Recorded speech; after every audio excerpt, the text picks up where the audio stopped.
ओम नमो भगवते वासुदेवाय। 9वें अध्याय में ध्रुव का वर पाकर घर लौटना। तो श्री मैत्रेय जी कहते हैं कि विदुर जी, भगवान के इस प्रकार आश्वासन देने से देवताओं को भय जाता रहा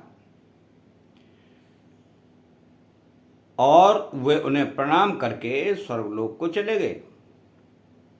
तदनंतर विराट स्वरूप भगवान गरुड़ पर चढ़कर अपने भक्त को देखने के लिए मधुवन में गए। उस समय ध्रुव जी तीव्र योगाभ्यास से एकाग्र हुए बुद्धि के द्वारा भगवान की बिजली के समान दैदीप्यमान जिस मूर्ति का अपने हृदय कमल में ध्यान कर रहे थे, वो सहसा विलीन हो गई। इससे घबराकर उन्होंने जो ही नेत्र खोले कि भगवान के उसी रूप को बाहर अपने सामने खड़ा देखा। प्रभु का दर्शन पाकर बालक ध्रुव को बड़ा कौतूहल हुआ। वो प्रेम में अधीर हो गए। उन्होंने पृथ्वी पर दंड के समान लौटकर उन्हें प्रणाम किया। फिर वे अपने इस प्रकार प्रेम भरी दृष्टि से और उनकी ओर देखने लगे मानो नेत्रों से उन्हें पी जाएंगे, मुख से चूम लेंगे और भुजाओं में कस लेंगे। वे हाथ जोड़े प्रभु के सामने खड़े थे और उनकी स्तुति करना चाहते थे, परंतु किस प्रकार करें ये नहीं जानते थे। सर्वांतर्यामी हरि उनके मन की बात जान गए। उन्होंने कृपा पूर्वक अपने वेदमय शंख को उनके गाल से छुआ दिया। ध्रुव जी भविष्य में अविचल पद प्राप्त करने वाले थे। इस समय शंख का स्पर्श होते ही उन्हें वेदमयी दिव्यवाणी प्राप्त हो गई और जीव तथा ब्रह्म के स्वरूप का भी निश्चय हो गया। वे अत्यंत भक्ति भाव से धैर्यपूर्वक विश्व विख्यात कीर्तिमान श्री हरि की स्तुति करने लगे। ध्रुव जी ने कहा, प्रभो, आप सर्वशक्ति संपन्न हैं। आप ही मेरे अंतःकरण में प्रवेश कर अपने तेज से मेरी इस सोई हुई वाणी को सजीव करते हैं तथा हाथ, पैर, कान और त्वचा आदि अन्यान्य इंद्रियों एवं प्राणियों को भी चेतनता देते हैं। मैं आप अंतर्यामी भगवान को प्रणाम करता हूँ। भगवान, आप एक ही हैं, परंतु अपनी अनंत गुणमयी माया शक्ति से इस महद आदि संपूर्ण प्रपंच को रचकर अंतर्यामी रूप से उसमें प्रवेश कर जाते हैं और फिर इसके इंद्रियादि असत गुणों में उनके अधिष्ठात्र देवताओं के रूप में स्थित होकर अनेक रूप भासते हैं। ठीक वैसे ही जैसे तरह तरह की लकड़ियों में प्रकट हुई आग अपनी उपाधियों के अनुसार भिन्न भिन्न रूपों में भासती है। नाथ, सृष्टि के आरंभ में ब्रह्मा जी ने भी आपकी शरण लेकर आपके दिए हुए ज्ञान के प्रभाव से ही इस जगत को सोकर उठे हुए पुरुष के समान देखा था। दीनबंधो, उन्हीं आपके चरण तल का मुक्त पुरुष भी आश्रय लेते हैं। कोई भी कृतज्ञ पुरुष उन्हें कैसे भूल सकता है। प्रभु, इन सब तुल्य शरीरों के द्वारा भोगा जाने वाला इंद्रिय और विषयों के संसर्ग से उत्पन्न सुख तो मनुष्यों को नरक में भी मिल सकता है। जो लोग इस विषय सुख के लिए लालायित रहते हैं और जो जन्म मरण के बंधन से छुड़ा देने वाले कल्पतरु स्वरूप आपकी उपासना भगवत प्राप्ति के सिवा किसी अन्य उद्देश्य से करते हैं, उनकी बुद्धि अवश्य आपकी माया के द्वारा ठगी गई है। नाथ, आपके चरण कमलों का ध्यान करने से और आपके भक्तों के पवित्र चरित्र सुनने से प्राणियों को जो आनंद प्राप्त होता है, वह निजानंद स्वरूप ब्रह्म में भी नहीं मिल सकता। फिर जिन्हें काल की तलवार काटे डालती है, उन स्वर्गीय विमानों से गिरने वाले पुरुषों को तो वो सुख मिल ही कैसे सकता है। अनंत परात्मन, मुझे तो आप उन विशुद्ध हृदय महात्मा भक्तों का संग दीजिए जिनका आप में अविच्छिन्न भक्ति भाव है। उनके संग में मैं आपके गुणों और लीलाओं की कथा सुधा को पी पी कर उन्मत्त हो जाऊंगा और सहज ही इस अनेक प्रकार के दुखों से पूर्ण भयंकर संसार सागर के उस पार पहुंच जाऊंगा। कमलनाथ प्रभो, जिनका चित्त आपके चरण कमलों की सुगंध में लुभाया हुआ है, उन महान भावों का जो लोग संग करते हैं, वे अपने इस अत्यंत प्रिय शरीर और इसके संबंधी पुत्र मित्र ग्रह और स्त्री आदि की सुधि भी नहीं करते। अजन्मा परमेश्वर, मैं तो पशु वृक्ष पर्वत पक्षी सरीसृप सर्पादि रेंगने वाले जंतु देवता दैत्य और मनुष्य आदि से परिपूर्ण तथा महदादि अनेकों कारणों से संपादित आपके इस सदात्मक स्थूल स्वरूप को ही जानता हूं। इससे परे जो आपका परम स्वरूप है, जिसमें वाणी की गति नहीं है, उसका मुझे पता नहीं है। भगवान कल्प का अंत होने पर योग निद्रा में स्थित जो परम पुरुष इस संपूर्ण विश्व को अपने उदर में लीन करके शेष के साथ उन्हीं की गोद में शयन करते हैं तथा जिनके नाभि समुद्र से प्रकट हुई सर्वलोकमय सुवर्ण वर्ण कमल से परम तेजोमय ब्रह्मा जी उत्पन्न हुए, वे भगवान आप ही हैं। मैं आपको प्रणाम करता हूं। प्रभो, आप अपनी अखंड चिन्मयी दृष्टि से बुद्धि की सभी अवस्थाओं के साक्षी हैं तथा नित्य मुक्त शुद्ध सत्वमय सर्वज्ञ परमात्म स्वरूप निर्विकार आदि पुरुष षडेश्वरीय संपन्न एवं तीनों गुणों के अधीश्वर हैं।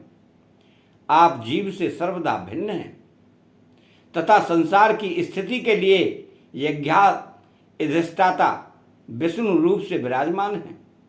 आपसे ही विद्या अविद्या आदि विरुद्ध गतियों वाली अनेकों शक्तियां धारावाहिक रूप से निरंतर प्रकट होती रहती हैं।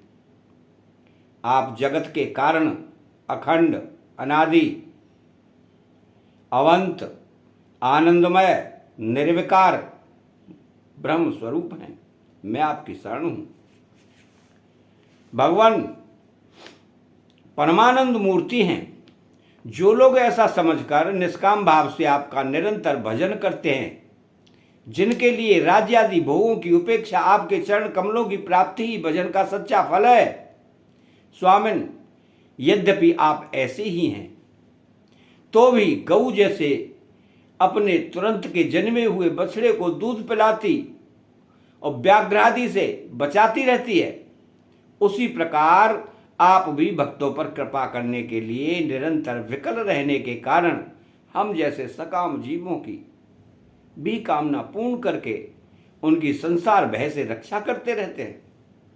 श्री मैत्रेय जी कहते हैं कि विदुर जी, जब शुभ संकल्प वाले मतिमान ध्रुव जी ने इस प्रकार स्तुति की, तब भक्त वत्सल भगवान उनकी प्रशंसा करते हुए कहने लगे। श्री भगवान ने कहा कि उत्तम व्रत का पालन करने वाले राजकुमार, मैं तेरे हृदय का संकल्प जानता हूं।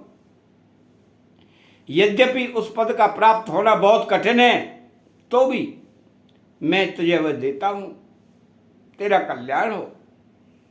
भद्र, जिस तेजोमय विनाशी लोक को आज तक किसी ने प्राप्त नहीं किया, जिसके चारों ओर ग्रह नक्षत्र तारागण ज्योतिष चक्र उसी प्रकार चक्कर काटता रहता है जिस प्रकार मेढ़ की चारों ओर दमरी के बैल घूमते रहते हैं।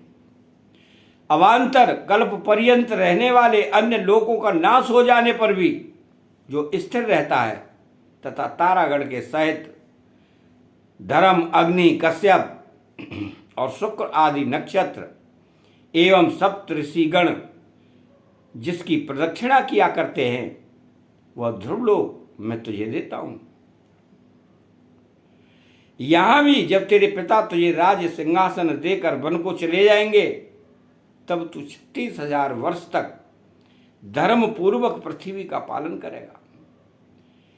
तेरी इंद्रियों की शक्ति ज्यों की त्यों बनी रहेगी। आगे चलकर किसी समय तेरा भाई उत्तम शिकार खेलता हुआ मारा जाएगा। तब उसकी माता सुरुचि पुत्र प्रेम में पागल होकर उसे वन में खोजती हुई दावानल में प्रवेश कर जाएगी। यज्ञ मेरी प्रिय मूर्ति है, तो अनेकों बड़ी बड़ी दक्षिणाओं वाले यज्ञों के द्वारा मेरा यजन करेगा तथा यहाँ उत्तम उत्तम भोग भोग कर अंत में मेरा ही स्मरण करेगा। इससे तू अंत में संपूर्ण लोकों के वंदनीय और सप्तऋषियों से भी ऊपर मेरे निज धाम को जाएगा, जहाँ पहुँच जाने पर फिर संसार में लौट कर नहीं आना होता है। तो श्री मैत्रेय जी कहते हैं कि बालक ध्रुव से इस प्रकार पूजित हो और उसे अपना पद प्रदान कर भगवान श्री गरुड़ ध्वज उसके देखते देखते अपने लोक को चले गए। प्रभु की चरण सेवा से संकल्पित वस्तु प्राप्त हो जाने के कारण यद्यपि ध्रुव जी का संकल्प तो निवृत्त हो गया, किंतु उनका चित्त विशेष प्रसन्न नहीं हुआ। फिर वे अपने नगर को लौट गए। विदुर जी ने पूछा कि ब्राह्मण, मायापति श्री हरि का परम पद तो अत्यंत दुर्लभ है और मिलता भी उनके चरण कमलों की उपासना से ही है। ध्रुव जी भी सारा सार का पूर्ण विवेक रखते थे, फिर एक ही जन्म में उस परम पद को पा लेने पर भी उन्होंने अपने को अकृतार्थ क्यों समझा। तो श्री मैत्रेय जी ने कहा कि ध्रुव जी का हृदय अपनी सौतेली माता के वाग्बाणों से बिध गया था तथा वर मांगने के समय भी उन्हें उसका स्मरण बना हुआ था। इसी से उन्होंने मुक्तिदाता श्री हरि से मुक्ति नहीं मांगी। अब जब भगवत दर्शन से वह मनोमालिन्य दूर हो गया तो उन्हें अपनी इस भूल के लिए पश्चाताप हुआ। ध्रुव जी मन ही मन कहने लगे, क्या हो, सनकादि ऊर्ध्वरेता नैष्ठिक ब्रह्मचारी सिद्ध भी जिन्हें समाधि द्वारा अनेकों जन्मों में प्राप्त कर पाते हैं, उन भगवत चरणों की अनेकों जन्मों में छाया को मैंने 6 महीने में ही पा लिया, किंतु चित्त में दूसरी वासना रहने के कारण मैं फिर उनसे दूर हो गया। अहो, मुझ मंद भाग्य की मूर्खता तो देखो, मैंने संसार पास को काटने वाले प्रभु के पाद पद्मों में पहुंचकर भी उनसे नाशवान वस्तु की ही याचना की। देवताओं को स्वर्ग भोग के पश्चात फिर नीचे गिरना होता है, इसलिए वे मेरी भगवत प्राप्ति रूप उच्च स्थिति को सहन नहीं कर सके, अतः उन्होंने ही मेरी बुद्धि को नष्ट कर दिया। तभी तो मुझ दुष्ट ने नारद जी की यथार्थ बात भी स्वीकार नहीं की। यद्यपि संसार में आत्मा के सिवा दूसरा कोई भी नहीं है, तथापि सोया हुआ मनुष्य जैसे स्वप्न में अपने ही कल्पना किए हुए व्याध्राद से डरता है, उसी प्रकार मैंने भी भगवान की माया से मोहित होकर भाई को ही शत्रु मान लिया और व्यर्थ ही द्वेष रूप हार्दिक रोग से जलने लगा। जिन्हें प्रसन्न करना अत्यंत कठिन है, उन्हीं विश्वात्मा श्री हरि को तपस्या द्वारा प्रसन्न करके मैंने जो कुछ मांगा है वह सब व्यर्थ है। ठीक उसी तरह जैसे गतायु पुरुष के लिए चिकित्सा व्यर्थ होती है। ओह, मैं बड़ा भाग्यहीन हूं, संसार बंधन का नाश करने वाले प्रभु से मैंने संसार ही मांगा। मैं बड़ा ही पुण्यहीन हूं।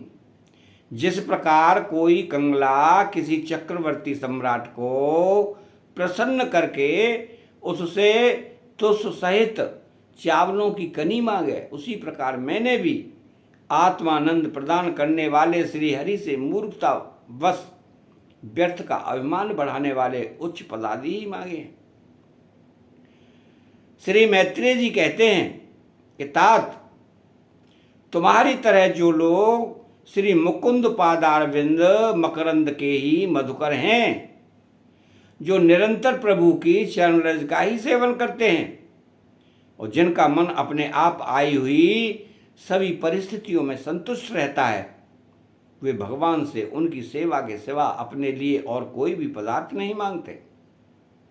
इधर जब राजा उत्तानपाद ने सुना कि उनका पुत्र ध्रुव घर लौट रहा है, तो उन्हें इस बात पर वैसे ही विश्वास नहीं हुआ जैसे कोई किसी के यमलोक से लौटने की बात पर विश्वास न करे। उन्होंने यह सोचा कि मुझे अब आगे का ऐसा भाग्य कहाँ, परंतु फिर उन्हें देवर्षि नारद की बात याद आ गई। इससे उनका इस बात में विश्वास हुआ और वे आनंद के वेग से अधीर हो उठे। उन्होंने अत्यंत प्रसन्न होकर यह समाचार लाने वाले को बहुमूल्य हार दिया। राजा उत्तानपाद ने पुत्र का मुख देखने के लिए उत्सुक होकर बहुत से ब्राह्मण कुल के बड़े बूढ़े मंत्री और बंधुजनों को साथ लिया तथा एक बढ़िया घोड़ों वाले सुवर्ण जटित रथ पर सवार होकर वे झटपट नगर के बाहर आए।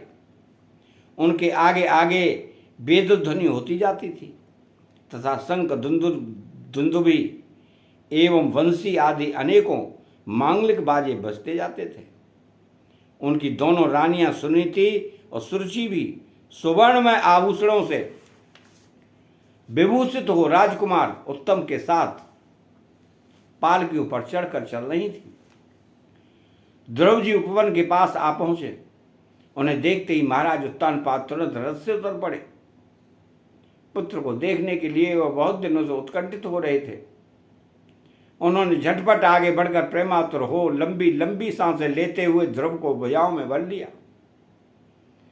अब ये पहले के ध्रुव नहीं थे।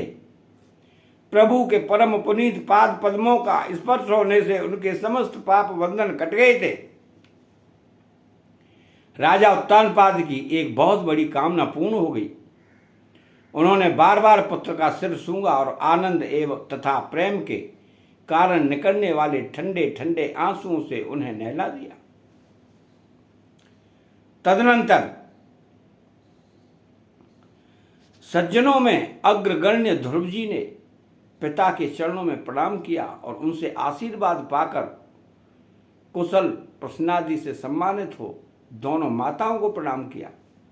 छोटी माता सुरुचि ने अपने चरणों पर झुके हुए बालक ध्रुव को उठाकर हृदय से लगा लिया और अश्रु गदगद वाणी से चिरंजीवी रहो ऐसा आशीर्वाद दिया। जिस प्रकार स्वयं जल ही नीचे की ओर बहने लगता है, उसी प्रकार मैत्री आदि गुणों के कारण जिस पर श्री भगवान प्रसन्न हो जाते हैं, उसके आगे सभी जीव झुक जाते हैं। इधर उत्तम और ध्रुव दोनों ही प्रेम से विह्वल होकर मिले। एक दूसरे के अंगों का स्पर्श पाकर उन दोनों के ही शरीर में रोमांच आया तथा नेत्रों से माता सुनीति अपने प्राणों से भी प्यारे पुत्र को गले लगाकर सारा संताप भूल गई। उसके सुकुमार अंगों के स्पर्श से उसे बड़ा ही आनंद प्राप्त हुआ। वीरवर विदुर जी वीर माता सुनीति के स्तन उसके नेत्र से झरते हुए मंगलमय आनंदाश्रुओं से भीग गए और उनसे बार बार दूध बहने लगा। उस समय पूर्ववासी लोग उनकी प्रशंसा करते हुए कहने लगे, महारानी जी, आपका लाल बहुत दिनों से खोया हुआ था, सौभाग्यवश अब वह लौट आया। यह हम सब का दुख दूर करने वाला है, बहुत दिनों तक भूमंडल की रक्षा करेगा। आपने अवश्य ही शरणागत भयभंजन श्री हरि की उपासना की है। उनका निरंतर ध्यान करने वाले धीर पुरुष परम दुर्जय मृत्यु को भी जीत लेते हैं। विदुर जी, इस प्रकार जब सभी लोग ध्रुव के प्रति अपना लाड़ प्यार प्रकट कर रहे थे, उसी समय उन्हें भाई उत्तम के सहित हथनी पर चढ़ाकर महाराज उत्तानपाद ने बड़े हर्ष के साथ राजधानी में प्रवेश किया। उस समय सभी जहां तहां नगर के आकार के सुंदर दरवाजे बनाए गए थे तथा फल फूलों के गुच्छों के सहित केले के खंभे और सुपारी के पौधे सजाए गए थे। द्वार द्वार पर सुपारी के दीपक के सहित जल के कलश रखे हुए थे, जो आपके पत्तों, वस्त्रों, पुष्पमालाओं तथा मोती की लड़ियों से सुसज्जित थे। जिन अनेकों परकोटों, फाटकों और महलों से नगरी सुशोभित थी, उन सबको सुवर्ण की सामग्रियों से सजाया गया था तथा उनके कंगूरे विमानों के शिखरों के समान चमक रहे थे। नगर के चौक, गलियों, अटारियों और सड़कों को झाड़ बहार कर उन पर चंदन का छिड़काव किया गया था और जहां तहां खील, चावल, पुष्प, फल, जौ एवं अन्य मांगलिक उपहार सामग्रियां सजी रखी थी। ध्रुव जी राजमार्ग से जा रहे थे। उस समय जहां तहां नगर की शीलवती सुंदरियां उन्हें देखने को एकत्र हो रही थीं। उन्होंने वात्सल्य भाव से अनेकों शुभ आशीर्वाद देते हुए उन पर सफेद सरसों, अक्षत, दही, जल, दुर्वा, पुष्प और फलों की वर्षा की। इस प्रकार उनके मनोहर गीत सुनते हुए ध्रुव जी ने अपने पिता के महल में प्रवेश किया। वह श्रेष्ठ भवन महामूल्य मणियों की लड़ियों से सुसज्जित था। उसमें अपने पिताजी के लाड़ प्यार का सुख भोगते हुए वे उसी प्रकार आनंद पूर्वक रहने लगे जैसे स्वर्ग में देवता लोग रहते हैं। वहां दूध के फैन के समान सफेद और कोमल सैया है, हाथी दांतों के पलंग, सुनहरी कामदाब पर्दे, बहुमूल्य आसन और बहुत सा सोने का सामान था। उसकी स्फटिक और महामकरत मणि की दीवारों में रत्नों की बनी हुई स्त्री मूर्तियों पर रखे हुए मणिमय दीपक जगमगा रहे थे। उस महल के चारों ओर अनेक जाति के दिव्य वृक्षों से सुशोभित उद्यान थे, जिनमें नर और मादा पक्षियों का कलरव तथा मत वाले भौरों का गुंजार होता रहता था। उन बगीचों में वैदुर्य मणि पुखराज की सीढ़ियों से सुशोभित बावलियां थीं, जिनमें लाल, नीले और सफेद रंग के कमल खिले रहते थे तथा हंस, कारंडव, चकवा एवं सारस आदि पक्षी क्रीड़ा करते रहते थे। राजर्षि उत्तानपाद ने अपने पुत्र के अति अद्भुत प्रभाव की बात देवर्षि नारद से पहले ही सुन रखी थी। अब उसे प्रत्यक्ष वैसा ही देखकर उन्हें बड़ा आश्चर्य हुआ। फिर यह देखकर कि अब ध्रुव तरुण अवस्था को प्राप्त हो गए हैं, अमात्य वर्ग उन्हें आदर की दृष्टि से देखते हैं तथा प्रजा का भी उन पर अनुराग है। उन्होंने उन्हें निकट भूमंडल के राज्य पर अभिषिक्त कर दिया और आप वृद्धावस्था आई जानकर आत्मस्वरूप का चिंतन करते हुए संसार से विरक्त होकर वन को चले गए। अतः यहाँ 9वां अध्याय समाप्त होता है। चैनल को सब्सक्राइब करें, बेल आइकन घंटी को दबाएं और कमेंट बॉक्स में श्री राधे कृष्णा लिखें। जय श्री कृष्णा।